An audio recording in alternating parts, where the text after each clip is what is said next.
Perdagangan saham di Bursa Efek Indonesia baru saja ditutup. Kita akan membahasnya bersama analis dari MNC Sekuritas. Pemirsa, IHSG ditutup menguat ke level 6.150 untuk membahas bagaimana sebetulnya prospek indeks harga saham gabungan. Kita telah terhubung dengan Rudi Setiawan, analis MNC Sekuritas. Mas Rudi, selamat sore. Selamat sore Mbak Patricia. Oke, Mas Rudi, kalau kita lihat pergerakan indeks fluktuatif ya Mas ya. Apa yang menjadi penyebabnya? Apakah ini memang murni dipicu profit taking atau mungkin ada sentimen lain yang menekan indeks kita? Ya, sebenarnya anomali ya pergerakan dari IHSG kita hari ini.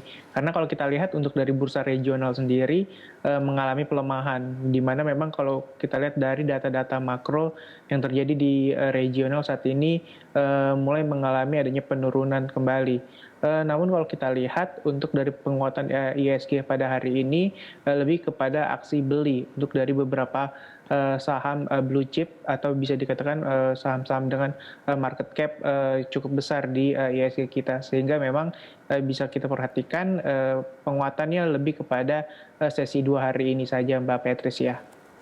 Tapi itu kan saat dia naik rebound ke zona hijau. Bagaimana dengan faktor yang kemudian menyebabkan indeks kita tadi beberapa jam berada di zona merah, Mas Rudi?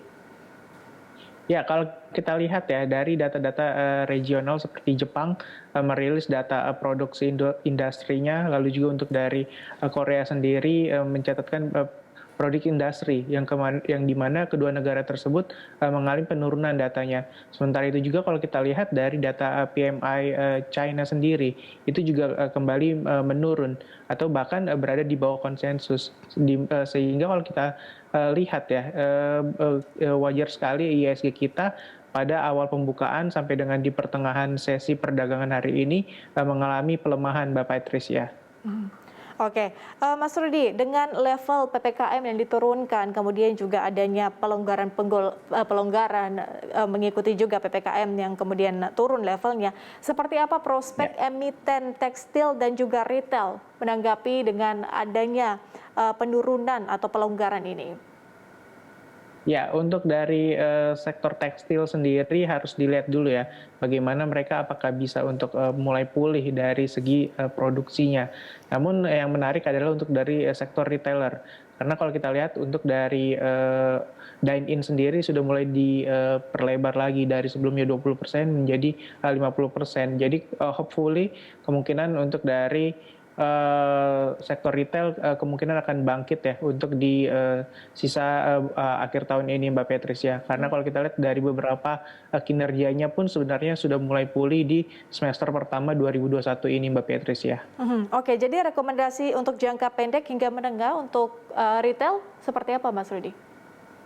Untuk dari sektor retail sendiri, saya bisa katakan para investor bisa untuk mencermati ya, terlebih untuk dari MAP Group, dari MAPI, MAPB yang di mana mereka mulai memasukkan salah satu waralaba seperti Subway yang akan masuk kembali di Indonesia itu cukup menarik terhadap prospek sahamnya MAPB, lalu juga untuk dari beberapa Erafone dengan kode retailnya Era Jaya, lalu juga untuk dari kemungkinan dari LPPF dan juga untuk dari RALS atau Ramayana Mbak Patricia. Oke, kemudian Mas Rudi, seperti apa prospek untuk saham lapis 2 dan juga lapis 3 hingga awal September? Kalau dari analisis Anda, sentimen apa yang harus diantisipasi?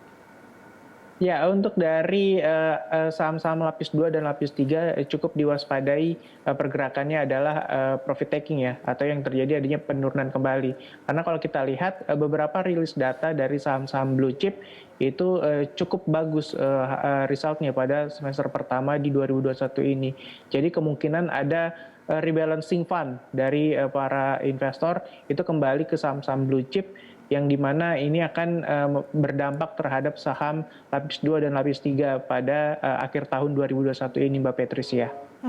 Oke, selanjutnya sentimen berikutnya, bagaimana kemudian pengaruh rencana kita tahu terkait dengan burden sharing Bank Indonesia dan juga pemerintah. Seperti apa kemudian efeknya bagi indeks harga saham gabungan? Apakah bisa dibilang bahwa itu bisa menarik minat di pasar obligasi untuk kemudian masuk ke pasar modal?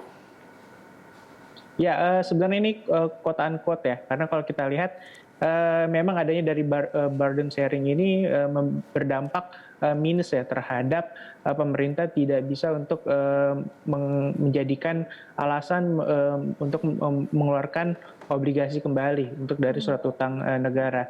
Ini yang memang kalau kita lihat cukup berat untuk dari sisi pemerintah. Namun apakah ini kemungkinan akan berdampak positif terhadap market saham ya? Itu kemungkinannya bisa terjadi switching dari dana-dana yang tadinya ada di pasar keuangan kemungkinan akan masuk di pasar ekuitas. Itu sampai saat ini yang masih saya lihat Mbak Patricia. Kalau terkait dengan target pertumbuhan ekonomi di tahun 2022 nih ya, Mbak Srudi, kan dia targetnya adalah tumbuh 5 sampai 5,5%. Kalau ekspektasi pelaku pasar sendiri sebetulnya seperti apa? Untuk dari range pemerintah di level 5,5% sampai dengan 5,5%, saya rasa masih cukup realistis ya. Selagi untuk dari penyebaran COVID bisa ditangani seperti pada saat ini, lalu juga untuk dari beberapa untuk dari vaksinasi bisa untuk terus ditingkatkan kembali, itu akan tentu mulai berdampak baik terhadap pembukaan ekonomi sehingga untuk di 2022 outlook-nya bisa tercapai pada 2022 nanti, Mbak Patricia. Oke. Kalau masuk ke semester 2 ini prospek emiten kalau Anda lihat akan seperti apa, Mas Rudi, sektor apa yang kemudian kira-kira berpotensi cetak kinerja positif di semester 2 ini?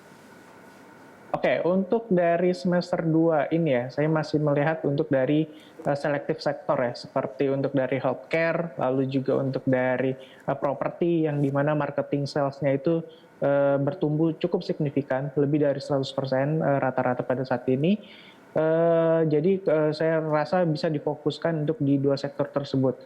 Namun bisa juga diperhatikan di sektor lainnya, untuk dari sektor telekomunikasi dan juga infrastrukturnya seperti Telkom, XCL, ISAT, dan juga untuk dari TEWR, itu juga menarik untuk dari para investor sendiri, di mana memang ada implementasi 5G yang mulai diberlakukan, sehingga itu diharapkan bisa berdampak positif terhadap kinerjanya di beberapa tahun ke depan, Mbak Patricia. Oke, kemudian Mas Rudi, kan kita tahu ada juga emiten yang akan IPO ya besok hari, itu emiten batubara Primakol. Seperti apa nih rekomendasi untuk Primakol yang akan IPO besok? Ya, untuk dari emiten yang baru IPO ya, Primakol sendiri cukup bagus untuk dari segi timingnya, di mana kalau kita perhatikan harga komoditas batu bara saat ini mencatatkan pertumbuhan yang cukup signifikan, lebih dari 200% pergerakan harga komoditasnya. Jadi ini bisa digabungkan dengan euforia harga komoditas yang bisa berdampak baik terhadap pergerakan harga saham baru IPO ini, Mbak Patricia. Artinya masih bisa untuk diperhatikan oleh para investor terkait dengan IPO dari Primakol. Kemudian terakhir Mas Rudi, untuk perdagangan indeks pada besok hari, IHSG akan seperti apa Anda melihatnya? Kalau melihat pergerakan hari ini cukup fluktuatif, apakah ini akan kemudian berlanjut pada besok hari atau gimana?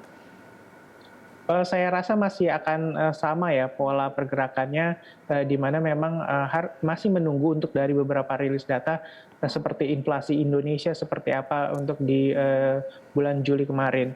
Sehingga memang kalau kita lihat ISG akan bergerak di rentang harga pergerakannya di 5938 sampai dengan 6192 untuk besok hari, Mbak Patricia. Untuk rekomendasi saham? Untuk rekomendasi saham, saya bisa dikatakan untuk dari Pegas bisa dilakukan buy on weakness dengan target price sampai dengan 1100, lalu juga untuk dari BSDE bisa dilakukan buy on weakness dengan target price 1000, lalu juga untuk dari Akset ACST bisa dilakukan spekulatif buy dengan target price sampai dengan 280, dan juga untuk dari Tekim dengan buy on weakness dengan target price sampai dengan 7.700, Mbak Patricia. Oke, kita lihat nanti pergerakannya seperti apa. Apakah indeks kita masih akan bergerak cukup fluktuatif seperti hari ini?